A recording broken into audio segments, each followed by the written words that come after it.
Hey there, Facebook friends. It is time for another edition of FOC Friday. That's right, it's Final Order Cutoff Friday, meaning it is time to let your local comic shop know whether you're interested in any of the following titles, because we retailers will be finalizing our orders for them on Monday.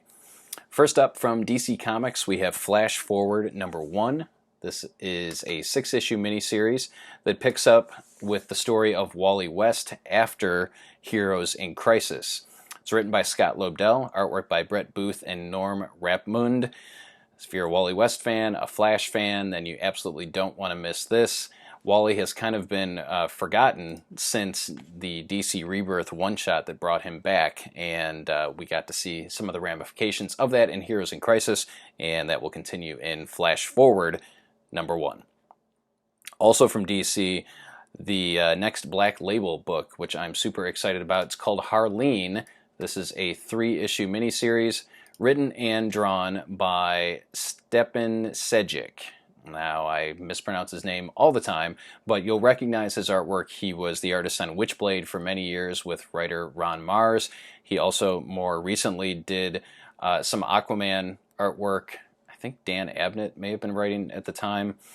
But you'll recognize his artwork when you see it because it is truly amazing and unique and fantastic. So Harleen is, as I said, a Black Label 3-issue miniseries written and drawn by Stephen Sejic, and it's going to be amazing. But help your retailer out. Let them know if you want it or not, because we're always just kind of shaking the magic 8 ball trying to figure out how many copies of book X do we order to meet demand, to make sure that everybody that wants it gets it without having too many left over after usually 30 days. So you signing up for this or adding it to your pull list goes a long way here at Alter Ego or with your local comic shop. Let's jump to our next publisher. It's IDW, and they are relaunching G.I. Joe yet again. Now, I did read today that somebody has been signed to play Storm Shadow in the next G.I. Joe movie, which I believe is another reboot, at least on the big screen.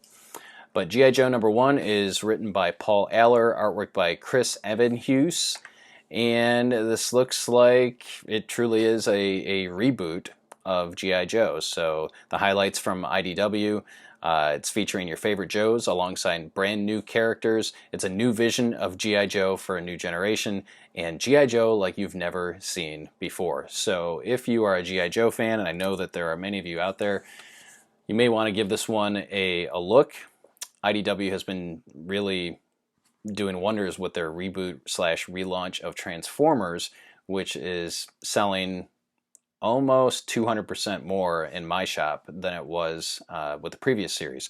So G.I. Joe may be the same case. If you're a G.I. Joe fan, it's time to come back and check it out. All right, the rest of the books will be from Marvel Comics, and there are several, so let's get right to them. First one up is Black Panther and the Agents of Wakanda. So we got our first look at this team, at these characters in the pages of Avengers. Now they're getting their own ongoing, it appears to be an ongoing series. It is an ongoing series written by Jim Zub, fan favorite, writer of Champions and the Rick and Morty meets Dungeons and Dragons, among other things. Definitely a great comic book writer and a fan. So this features the people that are working with the Black Panther to, I don't know, help with the Avengers. They're like assistants. I don't know. But we get General Okoye, we get Gorilla Man, Kazar, and Wasp to handle threats S.H.I.E.L.D. could only dream of. I don't know if S.H.I.E.L.D's dreaming up threats that they can't handle, but who knows. I'm intrigued. I liked the introduction of the characters in the pages of Avengers, and I like Jim Zub, so I'll be checking it out. If you want to make sure that we have a copy for you or that your local comic shop has a copy for you, make sure to subscribe to it before Monday. Next up, we have the highly anticipated Spider-Man #1. This is written by J.J. Abrams and his son, Henry Abrams, artwork by Sarah Pichelli, and introduces a new villain called Cadaverous. Okay, so I imagine that if you're a Spider-Man fan, you're going to want this book. So if you're reading Amazing Spider-Man, you probably want to go ahead and let your local comic shop know that you want Spider-Man #1.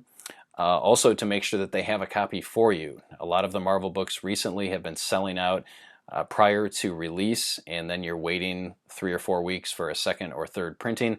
So make sure you get in on the beginning of this one by signing up for it. There are a couple of different covers available to choose from, and I'll put those in the comments for you to check out. Then we get a couple Star Wars Age of Resistance one-shots. First up is Rey. So don't assume that it will be on the stands. Make sure that you let your local comic shop know. As with all of the Age of Resistance books, they're written by Tom Taylor. This one features artwork by Ramon Rosanas. And we also have Rose, also written by Tom Taylor, also with artwork by Ramon Rosanas. So there we go. But rather than hoping that there's a copy on the shelf when you get here or there, add it to your pull list. It helps. And last but not least this week on FOC Friday, we have Wolverine Annual #1. But that can't be true, can it? Because there have been other Wolverine Annuals. It's just Marvel math. We have to live with it. This is written by Jody Houser, artwork by Geraldo Borges, and this actually sounds really cool. It is right in my wheelhouse. #1, because Wolverine is one of my favorite characters. #2, because it's set during 1930s Hollywood. So this is a story of the past where Wolverine follows an aspiring young actress to LA to try to live a little bit of a normal life, but of course that doesn't happen. So 1930s Hollywood, Wolverine, Jody Houser, all of those things equal must read from my perspective. So there you have it. Those are the books that are on FOC this week. Final Order Cutoff. Deadline for Alter Ego customers is Monday at noon. You can email me at mark@alteregocomics.com. You can use the Comic Hub app or desktop version to place your order. If you are not local and you have another local comic shop, I encourage you to reach out to them and add any of the titles that you're interested in to your pull list. Or if you don't have a local comic shop, we would love to be that for you. You can use the Comic Hub app or the desktop application, and we can get you hooked up with that and become your local comic shop, even if you're not local. So that does it for this edition of FOC Friday. Let me know in the comments which books you're looking forward to, and I will see you again next week.